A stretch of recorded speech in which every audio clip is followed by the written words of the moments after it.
નેત્રંગ તાલુકાની દૂધ મંડળીના ગોડાઉનમાંથી ઘીના ડબ્બાની ચોરી થતાં ચકચાર.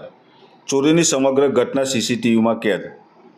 ભરૂચના નેત્રંગ તાલુકાના ચાસોડ ગામે કાર્યરત શ્રી નેત્રંગ વિભાગ દૂધ ઉત્પાદક સહકાર મંડળીમાં ગોડાઉનની પાછળના ભાગે આવેલા 12 ફૂટ ઊંચી દિવાલ ઉપર લગાવવામાં આવેલા પતરાના સ્ક્રૂ ખોલીને ગોડાઉનમાંથી 1 લીટર ઘીના બોક્સ નંગ 77 ભરેલા 935 ઘીના ડબ્બાની ચોરી કરીને ચોર ફરાર થઈ ગયો હતો.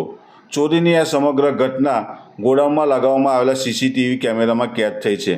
ગોડાઉનમાં ઘીના ડબ્બાનો સ્ટોક ઓછો દેખાતા ગોડાઉનના મેનેજર, ચાસોડ ડેરીના વ્યવસ્થાપક સમિતિના પ્રમુખ, ઉપપ્રમુખ અને મેનેજરને જાણ કરી, જેમાં ઘીના ડબ્બાનો સ્ટોકની તપાસ કરવામાં આવતા ઘટાડો જોવા મળ્યો હતો.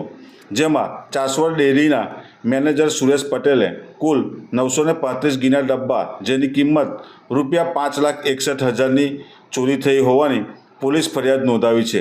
નેત્રંગ પોલીસે સીસીટીવી ફૂટેજના આધારે તપાસ હાથ ધરી છે.